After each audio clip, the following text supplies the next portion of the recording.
So we have large enterprises, like more than 15,000 enterprises in the world, that have set some sort of net zero commitment, which means that they are going to slash their emissions in half every single decade and go net zero by 2050 latest. But in order to actually reduce your emissions, you first need to measure your emissions. So that's where a solution that Normative comes into the picture. So similarly to how you have in your financial reports, your profit and loss statement, an accounting solution that calculates that profit and loss statement. It might be, SAP or Dynamics or NetSuite. We are the same, but for carbon emissions and carbon disclosures.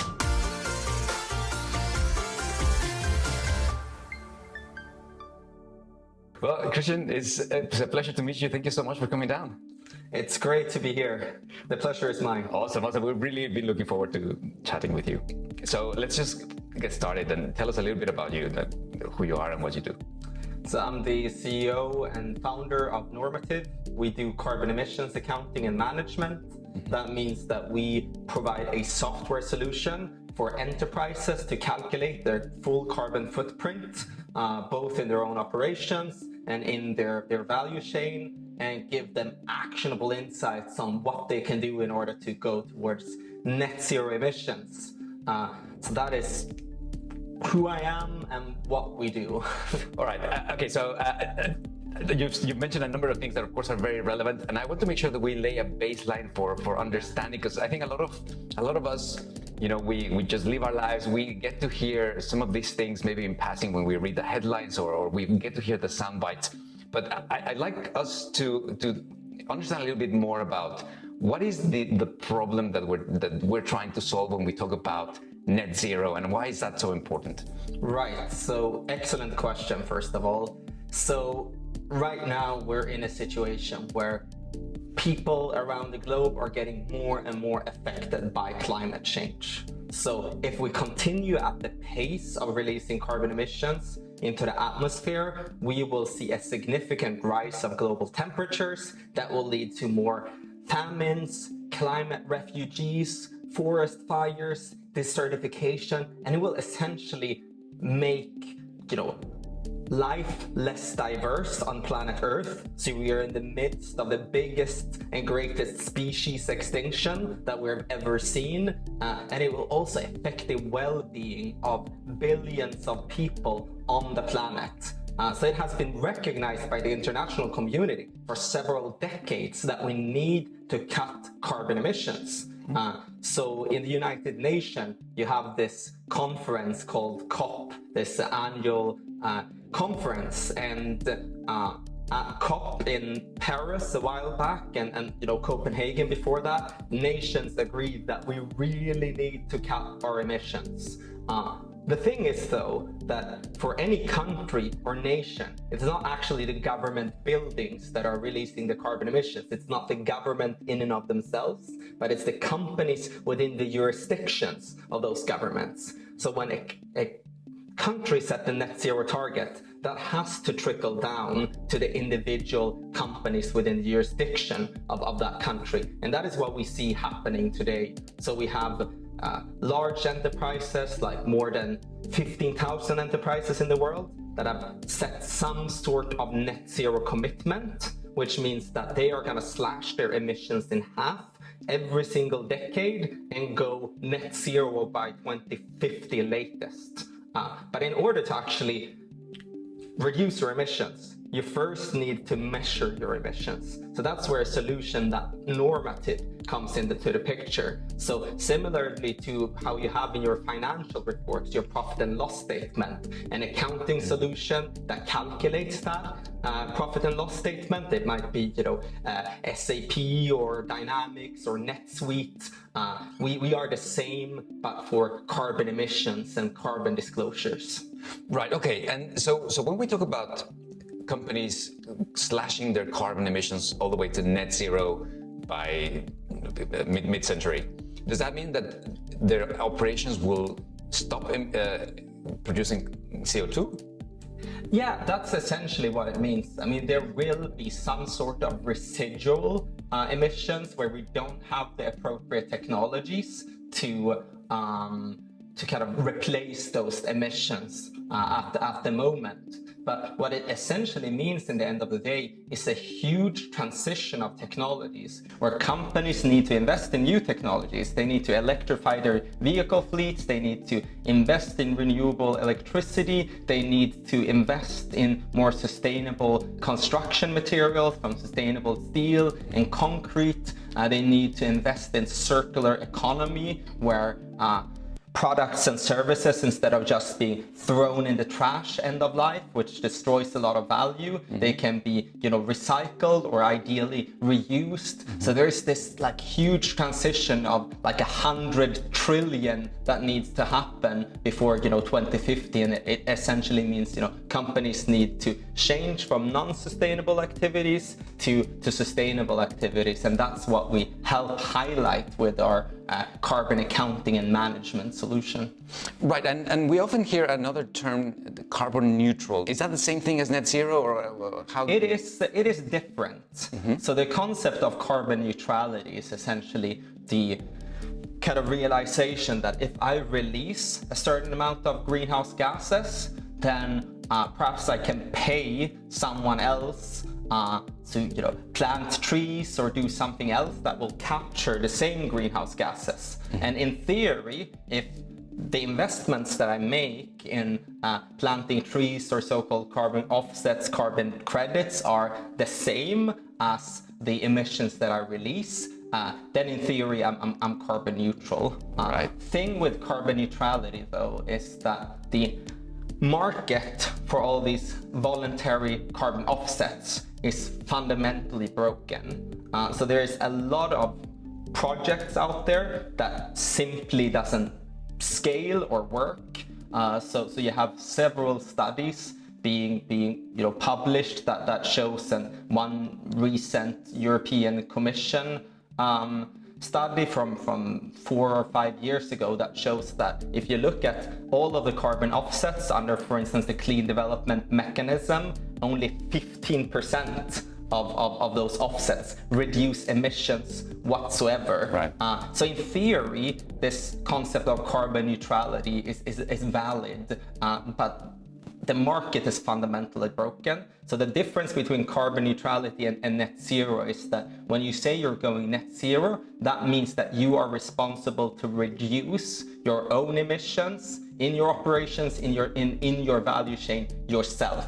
So you need to make the investments in your own value chain, and you need to make the investments in your own operations in order to decarbonize. So it's not enough to kind of pay someone on the other side of the planet to plant some trees. And just to be clear, for us to go to net zero, we absolutely need investments in nature-based solutions. We need to plant trees. We need to invest in direct air carbon capture. We need to invest in all of those things. But we need to be honest in terms of how much carbon are we actually removing from those investments. And that's not currently the case in this kind of wild west market of carbon offsets. Right, so what Normative then, the problem that Normative is solving is the account, or the reliability of the accounting when it comes to removing emissions towards net zero. Is that? So I mean, that's one way of seeing it. So you kind of have to separate between two types of accounting here. So it's accounting for your carbon emissions as a company and the carbon emissions of your value chain. Then there is the accounting of the carbon offsets and the carbon credits that you do, and we don't do that accounting. Right. So I mean, there's plenty of work on so-called ton-year accounting. So you can, for instance, compare direct air carbon capture with planting trees and that sort of stuff. We're not involved in that bit. We're involved in, can we calculate the carbon emissions of the enterprise and suggest concrete actions for them to decarbonize. Right. Okay.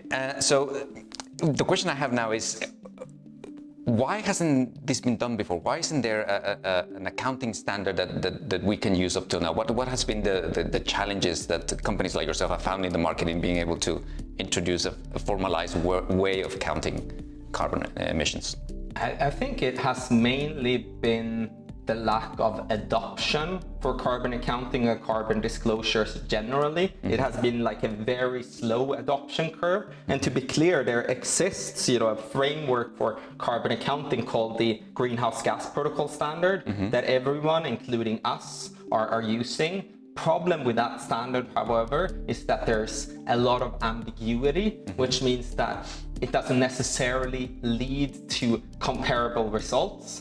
So if one company hires a consultant with an Excel spreadsheet to make some carbon calculations, and another one might, use some internal resource to do the same thing, you don't have comparable results. And the main problem is the completeness of scope. So company A, they might only look at perhaps their electricity and business travel because that's easy to calculate. And they barely touch anything that is scope 3 beyond business travel or perhaps transportation. Company B might be a bit more ambitious, so they do business travel and certain raw materials that they might procure for their goods and services. But you can't compare apples to apples because they don't fundamentally use the same principles for what to include in their greenhouse gas accounting. So our solution to that problem is that we tell our clients that we want to analyze every single transaction and invoice in the cost post of your P&L, essentially. So everything that you have spent money on, we want to at least try and assess the carbon impact of that. So then you can kind of have some sort of assurance that you have a completeness of scope in your calculations, at least. Right. So what makes Normative, let's say, your competitive advantage is the completeness of the measurement. It's the completeness and the depth. Okay. So essentially, one part is the kind of completeness or breadth. So we can take and crunch, 100,000 invoices from 100,000 suppliers and estimate the carbon emissions in scope 1, 2, and 3 from that. Everything from procurement of electricity, raw materials, transportation services, consultancy services, and so on. And we can do so automatically through our carbon accounting engine. So that's kind of the breadth, so you can assure completeness of scope. The second part that makes us unique is the depth of the calculation, and that is quite crucial for gaining actionable insights. Right. So for instance, we have a taxonomy within Normative of carbon emissions for 2,000 different categories. So it might be several types of concrete blends, several types of tomatoes, several types of vehicle transportation, and so on. So that fact that we have that huge taxonomy of 2,000 different activities mean that we can, on a very kind of fine-grained level, tell our clients, let's say our client produces tomato soup. Then we can tell them, okay, switch from tomatoes produced in a normal greenhouse to tomatoes produced in a greenhouse that use a significant proportion of geothermal energy, for instance. Right. So we can go into that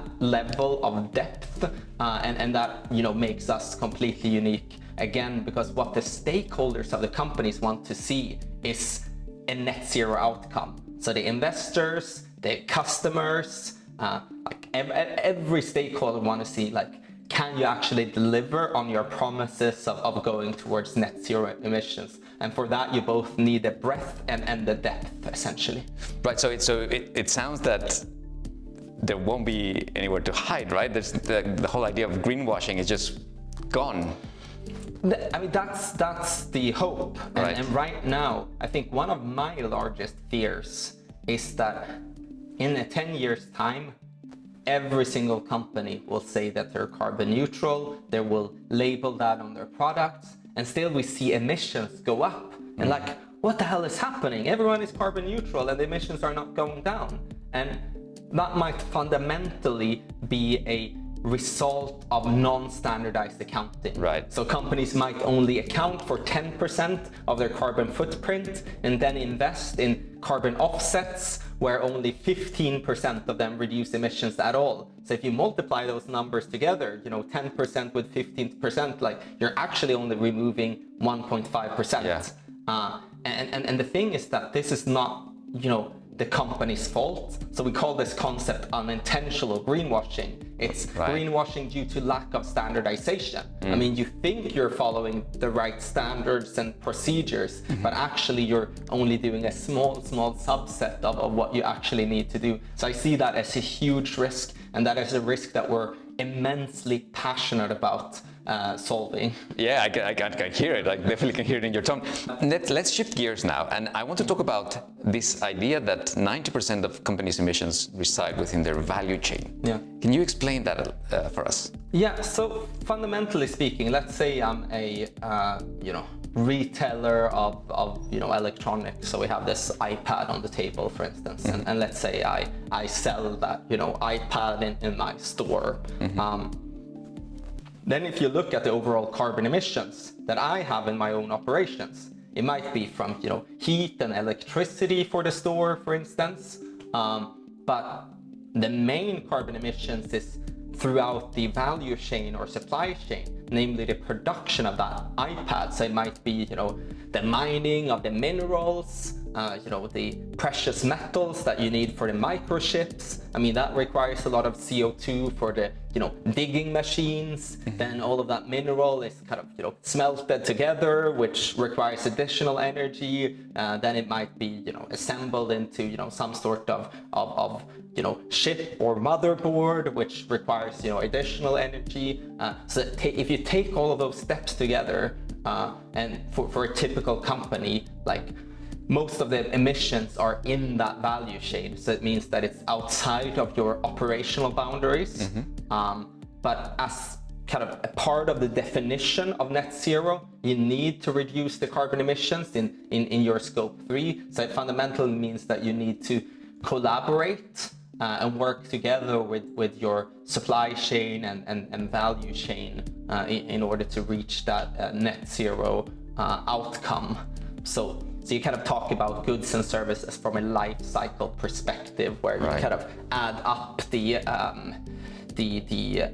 emissions through all of the production stages. So that's what scope 3 fundamentally means. Right, so scope 3 is basically the entire value chain. Yeah, exactly. Yeah. And then you can divide that into different categories, such as transportation or business travel, upstream and downstream transportation, kind of energy related services, purchase goods and services, and investments, and so on.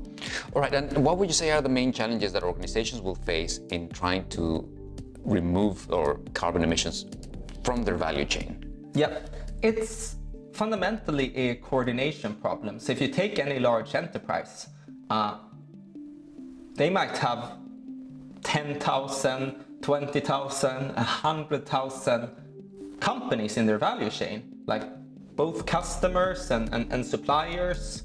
And if you look at all of those suppliers, it's typically like a long tail. So you have a long tail of medium-sized enterprises and small-sized enterprises. So I mean, probably more than 90% of your entire value chain is composed of small and medium-sized enterprises, which is hard because you can't use the traditional survey-based approaches. So let's say you want to know the carbon emissions in your scope 3. You can't simply send a survey to all of your suppliers and say, please fill in these numbers, because they might be a small company and they don't have the resources or the skills to make that happen. So in order to fundamentally tackle that problem, we recently released something called the Business Carbon Calculator with funding from Google.org and actually with engineering talent from Google.org's fellowship program, also in collaboration with the SME Climate Hub, which is a part of the United Nations Race to Zero campaign, where we are one of the co-founders to SME Climate Hub, together with Exponential Roadmap Initiative and We Mean Business Coalition. So we launched this kind of business carbon calculator to make it super simple to collect data from your value chain and also collaborate with your value chain so they can take the right actions to go towards net zero as well. Like invest in electrification of your vehicle fleets, or invest in renewable electricity, or the type of technologies that you need in order to decarbonize. Right. Okay, then the question I have, I think, is a question that most of us have at the back of our head, which is, how will decarbonizing our economies and striving towards net zero affect us from a cost perspective as individuals and as families?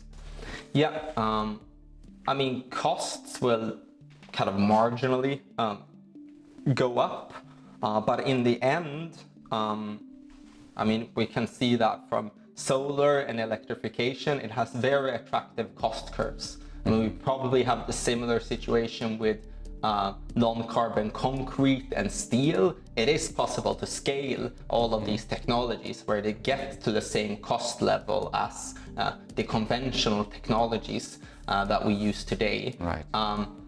The harder thing, though, is how we're gonna remove carbon from the atmosphere in the most scalable way. And we have, different solutions there. But I think, fundamentally, again, we should trust that we are going to be able to find technologies that are going to just remove carbon from the atmosphere, but we need to fundamentally invest in technologies that avoid carbon from going into the atmosphere in the first place. So if you look at it from kind of a mathematical, economical perspective, like the cost if we wait with decarbonizing our value chains then and release more carbon emissions, it's just going to be super expensive to remove that carbon emissions, whilst it's much cheaper to avoid the carbon emissions from being released in the first place. So for avoiding carbon emissions, the cost curves will be very similar to what you pay today, for your steel and concrete. I mean, we're not quite there yet with some technologies, but other technologies such as solar and electric cars and so on, and using batteries instead of diesel generators, like we are on par. Right. So it was a kind of a slightly nuanced answer. Yeah. It depends on the way you look at it. No, but I think that's a valid point. That I guess is this whole idea to make an analogy between prevention and treatment. Yeah. Right. In medical Exactly. profession. Prevention is always more cost effective when it comes to like kind of psychological health or whatever it might be. Even prevent waste from appearing in the first place is way more cost effective than recycling or dumping it in a landfill somewhere. Yeah. All right. Now I want to talk a little bit about Normative. You've grown massively over the past 12 months. What's happening? So I think what's happening is that more and more companies are setting net zero targets, and they are being, forced by their stakeholders to do so. I mean, in order to stay relevant as a business, in order to win big, RFPs, in order to win, procurement bidding processes in the public sector, in order to get, investments and access to capital, you need to prove that you're going towards net zero emissions, because that will ultimately determine if you're relevant in the end of the day. So I mean, this decarbonization needs to happen sooner or later, and the first movers are the ones that are going to see the biggest rewards in the long run. And then obviously you have regulation as well, the CSRD in the European Union, for instance, that are going to require pretty much all enterprises with more than 250 employees to report on their carbon disclosures, their carbon emissions. So you have a lot of these movements both on the legislative side and the stakeholder side that are pushing in this direction. And I'm just kind of surprised that it didn't happen sooner. I mean, we have been around for 8 years, but I can tell you it was a really lonely space 8 years ago. And now it's on the lips of pretty much everyone. And I just came from the World Economic Forum and in Switzerland, and essentially all of the kind of business executives that I talked to, that was like top of mind. Right. So it's paid off being a first mover. I think so. I think it's paying off for sure. And you mentioned just before we started that you have now, so you're of course a Nordic company, but you have offices in Stockholm, in Denmark, and in London as well. Yeah. What can we expect to see from Normative in the next 2 to 3 years? We are going to become a global company. I mean, we already have a global customer base. We know that the push from a regulatory perspective is led by the European Union, but the rest of the world is following. So you have, for instance, the SEC disclosures in the United States being announced. You have several stock exchanges that are starting to demand this type of information. You have, carbon disclosure regulations in countries like, New Zealand as well. So I mean, we're starting to see this adoption all across the world. So we're going to become increasingly more a global company. Obviously, a lot can happen in 3 years. So I wouldn't know exactly where we will have the offices next. Probably somewhere in the United States, probably somewhere in Asia. We'll see what happens. Right. And just to close, do you see the same sort of hunger for this in the global south or in some of the big pollutants, let's say in Asia, that we see at the moment in Europe? Yeah, it's a good question, and there's kind of several responses to that question. So if you look at sub-Saharan Africa, we don't see the same kind of push at all. If we see Southeastern Asia, they are usually kind of close followers to what is going on in the European Union. So we see, we have plenty of customers from, Japan, for instance, like large business conglomerates. But I think ultimately when it comes to, Sub-Saharan Africa, for instance, I think it's important to realize that there is a big kind of climate justice perspective that is intimately interlinked with Scope 3 and value chains. So if you look at the carbon emissions, most of it is generated due to global demand in the global north, right? So it's due to our consumption of our iPads and cars and whatever it might be that we're consuming on a day-to-day basis. That global demand is what is fueling the carbon emissions in the global south, right? So I think it's fundamentally the responsibility of the large enterprises and the global brands to work with their value chains in the global south and provide the right incentives. So not just say slap them on the wrist and do this for us, but be collaborative and say we are going to offer you finance. We value the value chain that we have. We realize that rebuilding and reconstructing our entire value chain will take 15, 20 years.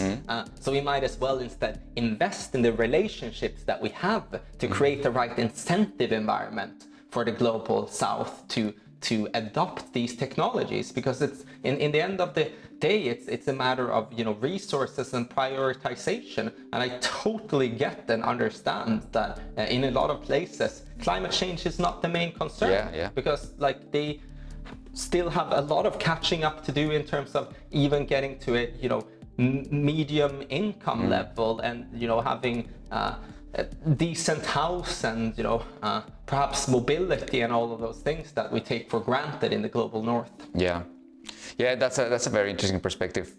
Well, Kristian, thank you so much for coming and enlightening us on this. It's really contagious listening to you speak so passionately about this. So we appreciate your time and your insights. It has been a pleasure. Thanks for having me. Thank you very much, Kristian.